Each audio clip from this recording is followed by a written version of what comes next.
Hello and welcome. This is episode 83, dropping on the 27th of January 2026. Congratulations, you've almost made it through the first month of the year, and we celebrate you for that. You have survived 100% of the worst days of your life. We're going to talk today about processes and kind of bureaucracies that continue to exist and perhaps need updating. So I'm going to tell you a little story to start us off. Did you know that the size of the thruster rockets, I'm very careful in the way I pronounce thruster, is actually dependent on the width of a tunnel through which they had to pass. The width of the tunnel was dependent on the gauge of the train tracks, and the gauge of the train tracks was set on the wagons that originally rolled across the plains of America with the settlers. Those wheel sizes basically came from ancient Rome and were the same size as a 2-horse chariot. So the booster rockets on the side of the space shuttle, which took us up into space and stuff, were based on the width of 2 horses' arses in ancient Rome. Now, if that is not bureaucracy continuing unaltered just because that's the way it is, I don't have a different example for you. So we're going to have a conversation now about things that could do with changing. Another example might perhaps be the calendar. We skip or we add an extra day in. Why do we not have a different way of looking at that? Because that's the way we've always done it. I don't think that works. So what have we got, folks? I had to laugh there. Friend of mine the other day went to get something signed and was told she needed a printed version of another document. And she said, well, it's online. You can look it up. I mean, you have all my details there. Yeah, but we need the printed the printed form. And she said, but I don't have it. Where can I get it? Oh, I can print it here for you.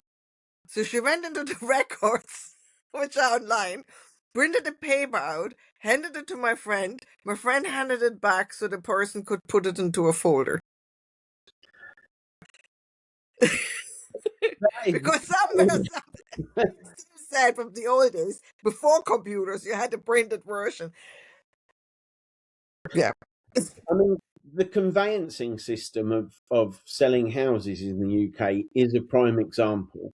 They always want a printed form. 9 times out of 10, these things get sent through the post. They come to you, you sign it, you send it back. In this modern era where everything is online, even with sort of buyer's remorse, I don't think that there can possibly be a reason that we couldn't sell a house inside of a month. It just doesn't make any sense. Not from the paperwork, from the bureaucracy side of it. Erica, I know you spend a lot of time with forms and files. They are your babies. What organisational things might you change?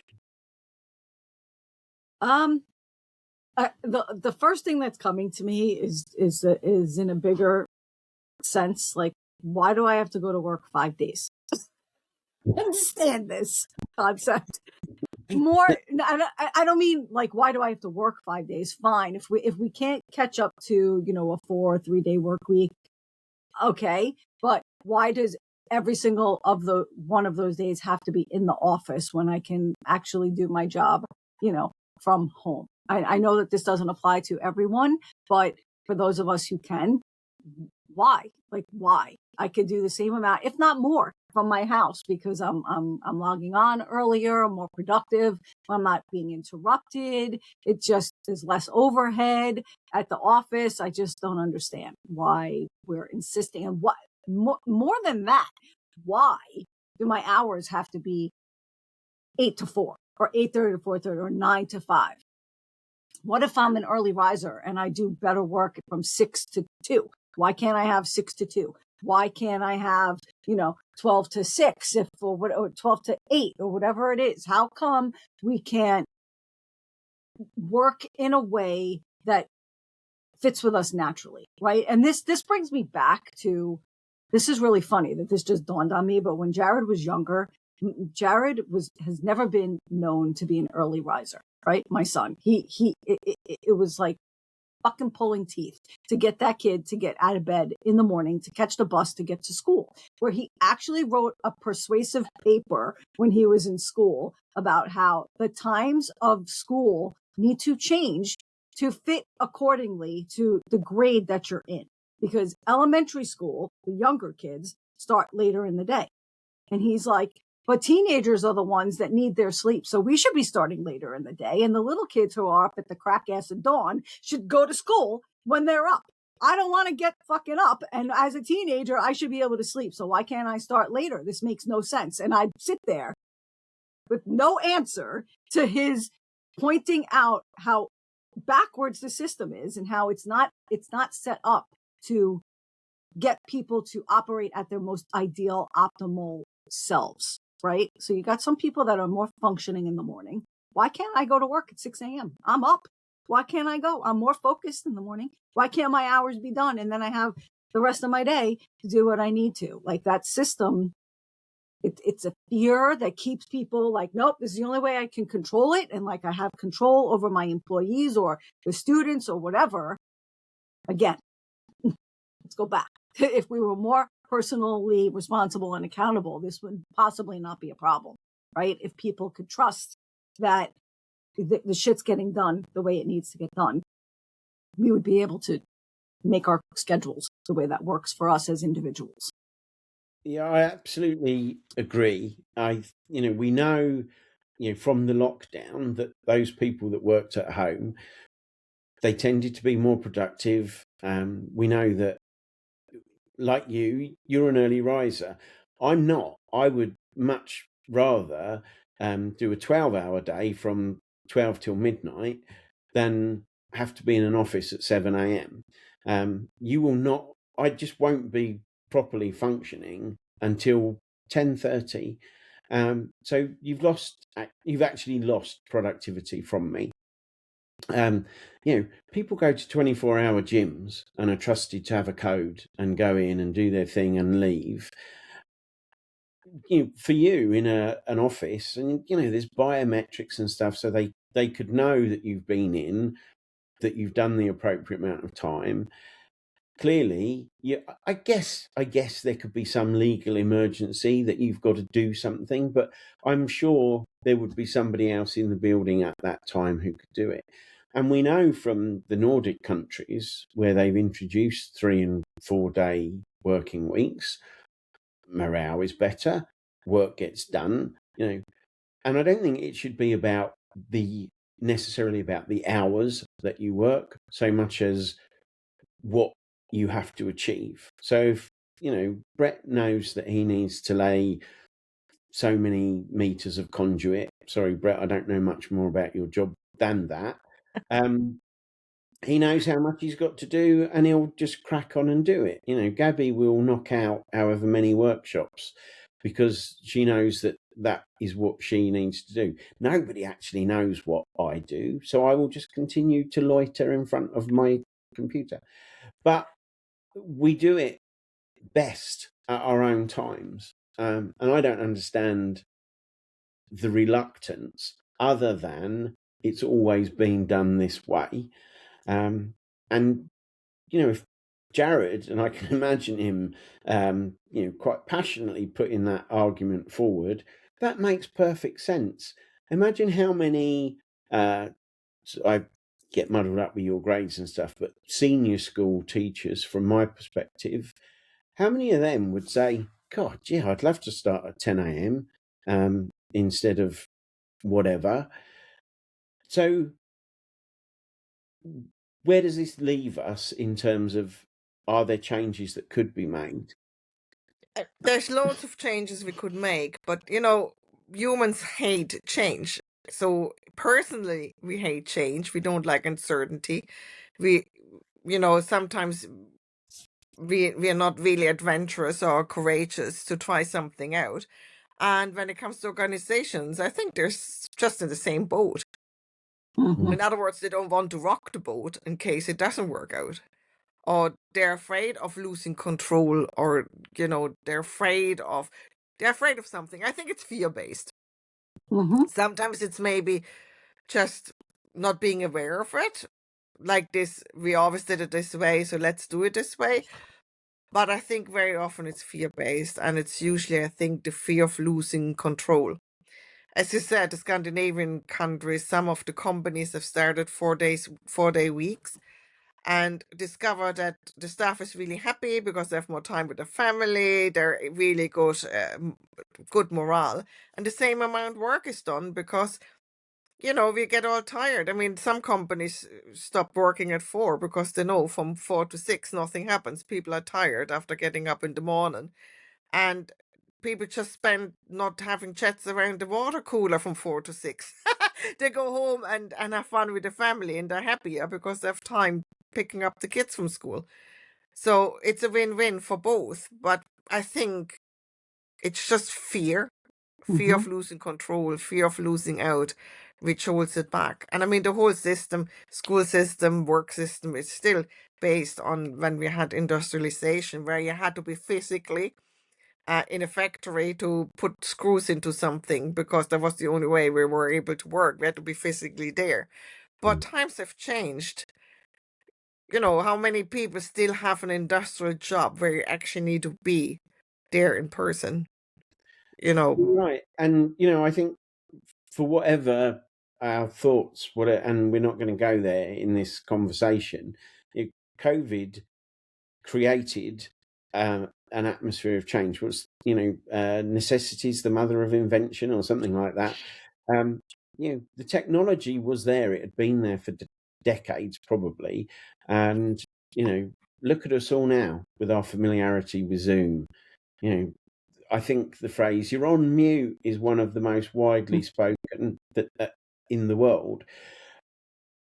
But the thing is, the change can happen.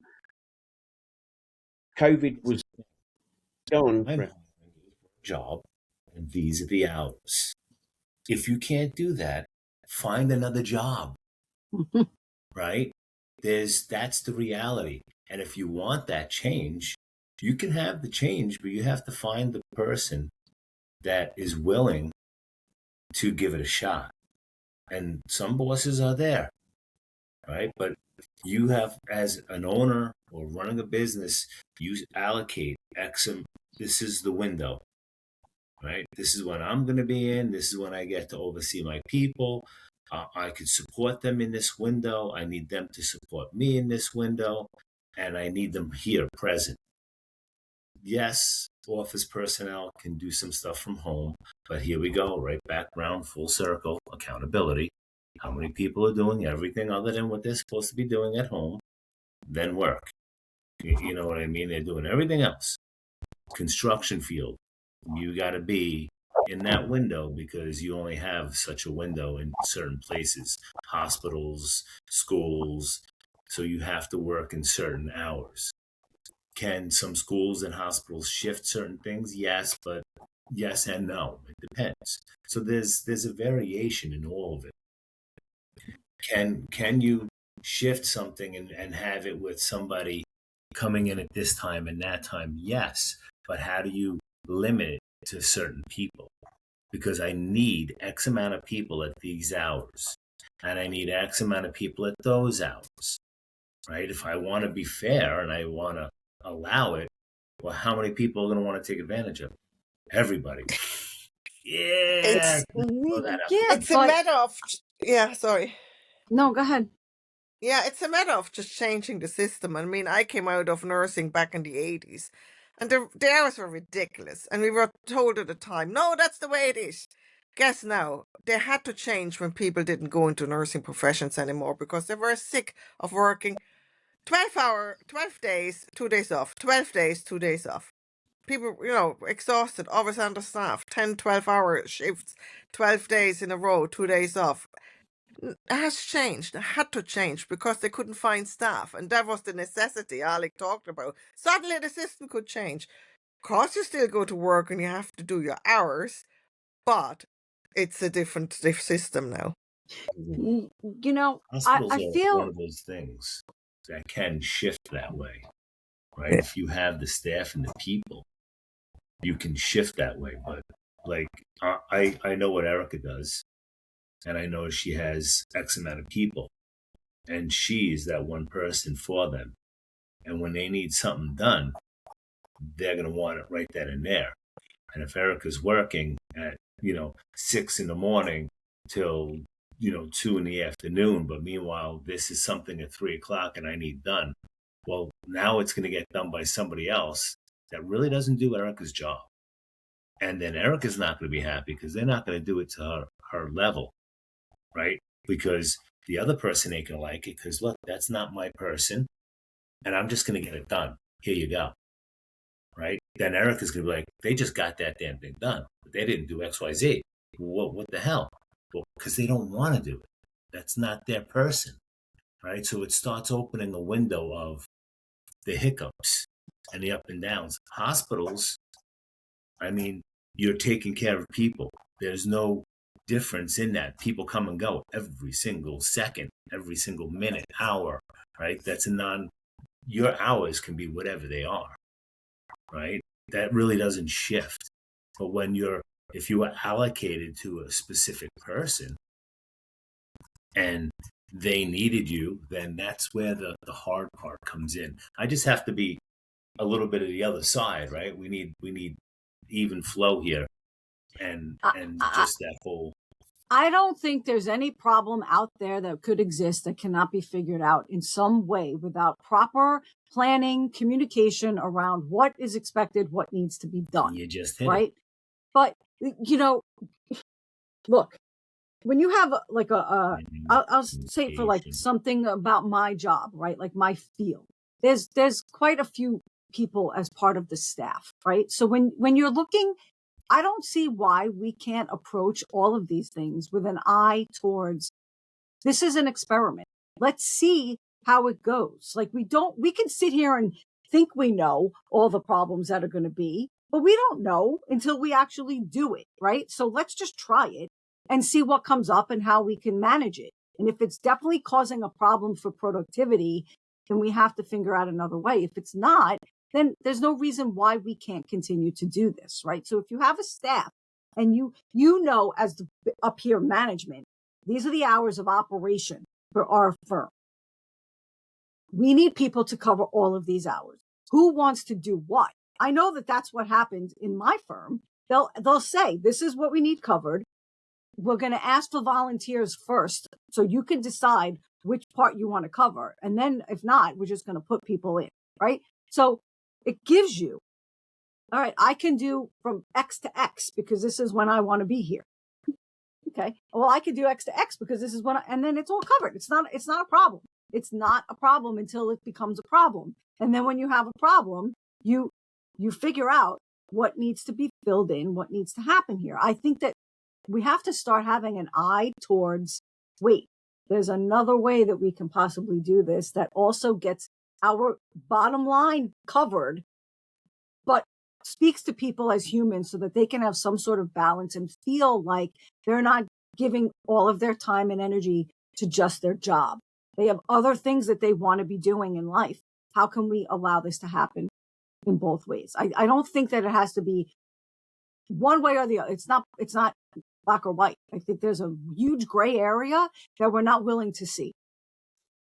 And, there will always be roles that require physical attendance. Brett is not going to do electrics online from home, not unless he's some manager and he's like, guys, this is what you need to get done. He has to be in the field. nurses, doctors, social type, police, ambulance, fire, etc. Anything that is required to have some kind of hands-on connection that isn't really going to change. We could definitely change the health service, going back to that robustness, mature, characterful adults. A little bit of self-care, understanding that there isn't a pill for every problem. Gargle with salt water if you've got a sore throat. Look up some of your granny's old self-help tips. Would take a huge amount of pressure off of, in the UK, our National Health Service, and free up space for actual accidents and emergencies and people that need nursing care. Erica's just identified very clearly the things that could take place that would create opportunity for change within her company. And even if she was working 6 to 2 and there was an emergency, if she's able to work from home, probably she could do something inside of 30 minutes with a phone call. Again, that's communication between you and who you're working for, right? I'm not going to be here after, but it's required. It's mandatory. If you're looking to try something different, you have to be willing to operate in a different way. Hey, I'm leaving at X time. Anything you can see that you need right now that I can deal with. Otherwise, when I'm gone, reach out to me if you need, you got to be willing to play that game if you want what you want at the end. I think for me, in my mind, everything is a negotiation. You can negotiate anything if you're willing to be responsible and have the give and take of what is it that you need from me? This is what I would like. How can I do it without anything else changing?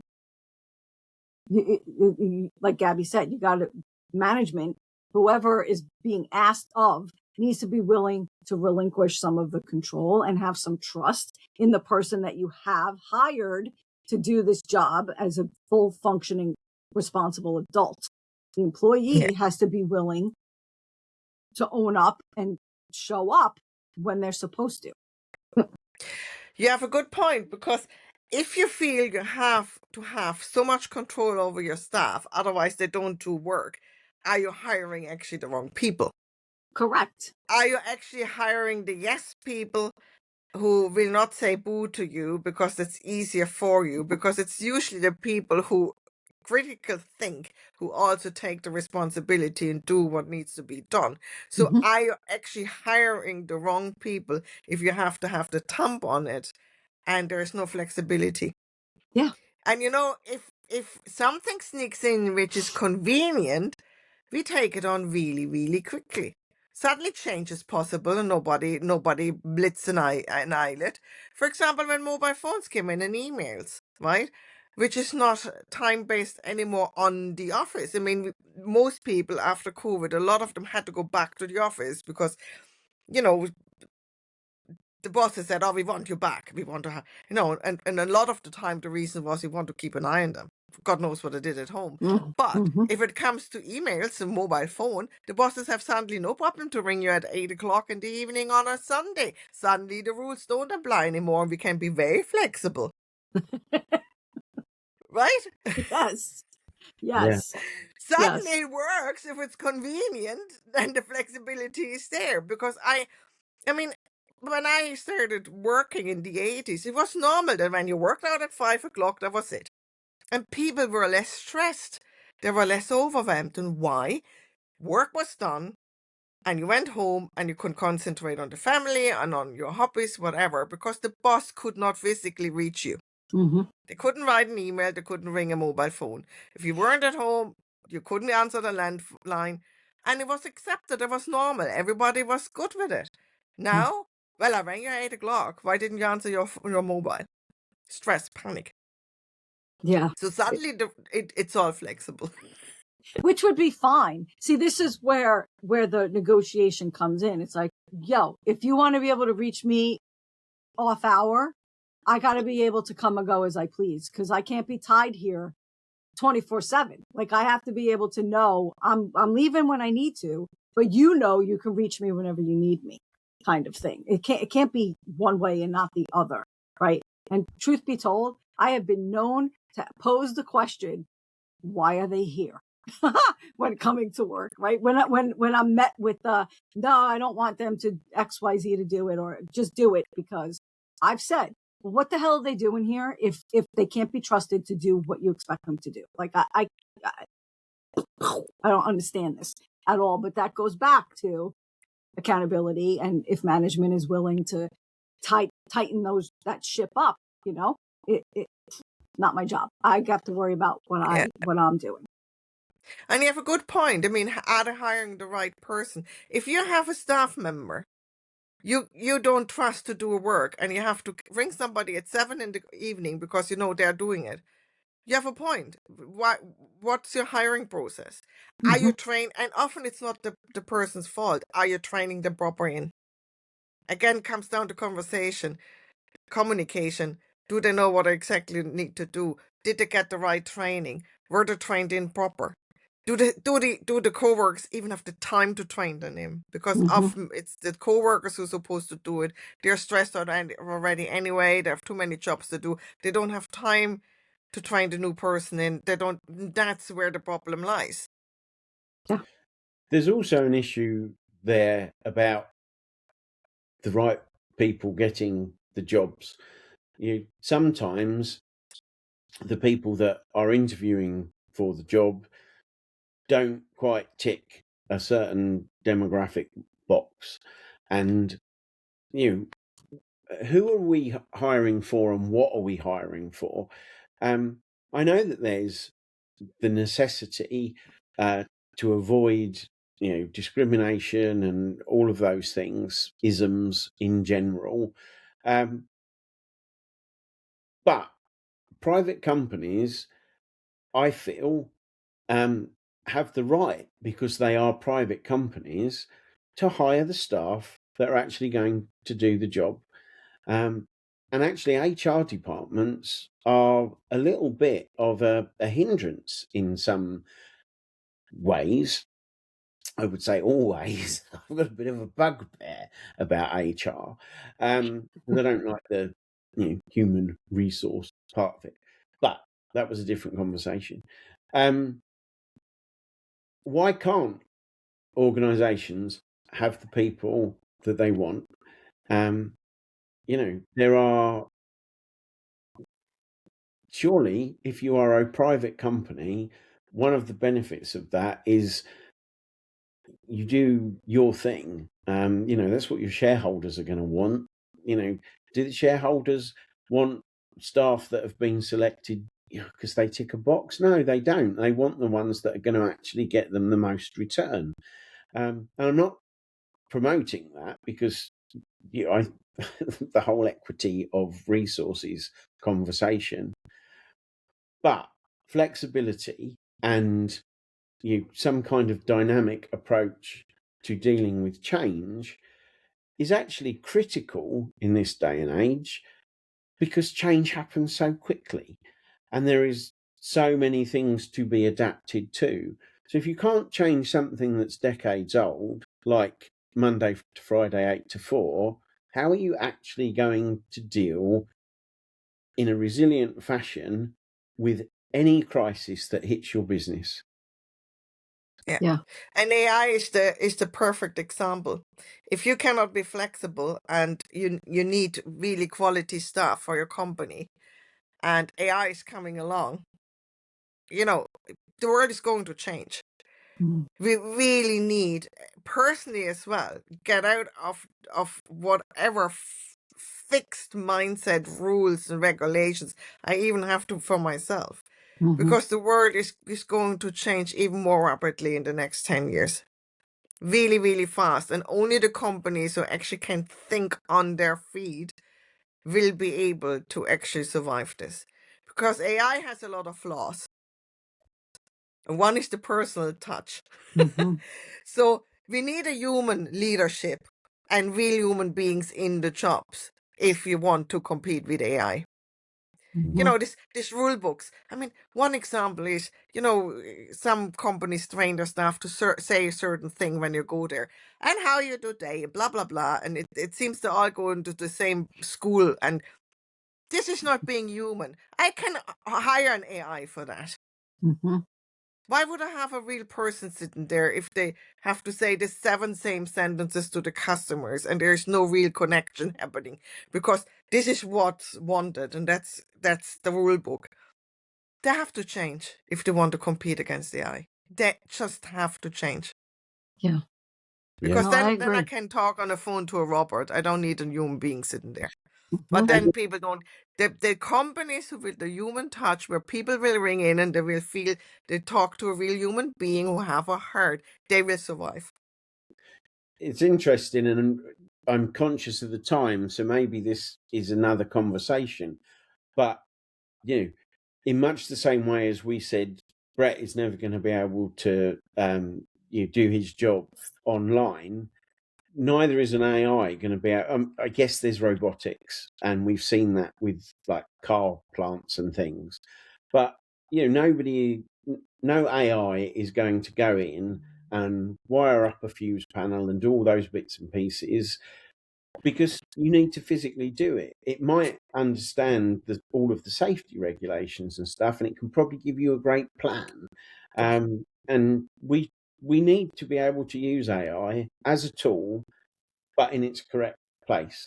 And I think you're absolutely right. There are so many office-based kind of manual, repetitive jobs that are going to be under threat because AI will do it more consistently, quicker. You set it one set of instructions. This is how you create a folder. I'm going to use sorry, Erica, I'm not trying to get you out of a job, but this is what we need to go to court. And it will produce the whole thing. There will need to be somebody there that physically puts certain bits and pieces in, I'm sure. But ultimately, if you've got a couple of law firms, AIs, talking to each other, a lot of that stuff is going to be done, boom, overnight, in a matter of seconds. And suddenly companies are going to be going, yeah, you can stay at home permanently. We don't need you. There might be 2 or 3 members of the staff that go into, because there's bound to be, because we're archaic. Oh, here, I'm going to pass you this physical document so that you can hand it. I mean, the mindlessness of what you described at the start, Gabby. Oh, yes, it's online. I'll print it off for you and give it to you so that you can give it to me. And if we don't even get over those little archaic hurdles, I don't know where we go. But in the blink of an eye, all of that stuff could be done. So wake up, organizations. I think my closing thought on this whole thing is that if you recognize that there are some systems and processes at play in your own life that cause you pause to like, this makes no sense, or why can't we try something else, that it's your responsibility, right? To attempt to try to see if you can engage in a conversation to try something different. There's no harm in trying to negotiate something that might be different for you and for the greater good, to see that things can be done in a different way, with the understanding that this is just a test. This doesn't mean it has to stay this way, and it doesn't mean you have to let everybody. Let's just try and see if we can do this. You don't know until you ask. Yep. It goes back to the science experiment. Mm-hmm. Right? Things an experiment. Even taking a mock team and saying, we're going to give it a shot. Who wants to sign up for, XYZ? We're going to try something new. And then those will be, say, the guinea pigs, right? That can run that test. But there's going to be areas that are not going to shift, though, and that cannot shift. As far as AI can come in and you can bring people in just to input the data, and AI can be working both sides. They can work for me and work for the other company and gather and retrieve data and information and send things out and all of that stuff. You still need that data entry person. the person who's going to take the email and then put it in, unless AI is doing that as well, which they probably could organize it, the whole 9 yards. And the downfall to AI is it's taking away critical thinking from us. So we are overusing AI and learning to limit ourselves yet again. And we're taking away our capability of that critical thinking. And then when we're going to need it, we're not going to have it. So AI, that's like the caution that I see in not even me, right? Because possibly won't be in my lifetime, but it could be that the youth is not going to be learning those critical thinking skills because they're going to have AI doing the critical thinking for them, and then just add certain things to it and shift it and then submit something. So that's my little thing on, I guess, AI piece. Gabby, closing thought? Yeah, I think for me is that the world is changing. And if we're not careful and we're holding on to old kind of what you said at the start, that's the way we're doing it, full stop. I think personally and organization, doesn't matter who it is, in the small part, in the big world, we have a bad surprise on our hand. So I think to develop a growth mindset rather than a fixed mindset will be far more important than ever. Yeah. Yeah. And I think probably for me that the closing thought is, if you have got systems and processes in your own life, because we talk about applying these things first and foremost to ourselves, is to look at them. What actual value do some of them still hold? Are there changes that you could make that would offer you more time, more space, more freedom? Because it seems to me that's what people are most desperate to have, is quality time and space in their lives. So if you are still doing something just because that's the way that you've always done it, please listen to us. Laugh at us if you must, but take away the message. Maybe it's time to look at something that you could change. We will all be back on some other random national day. Might not be squirrels next time. And thank you for listening. We will catch up with you then. Hi. Bye.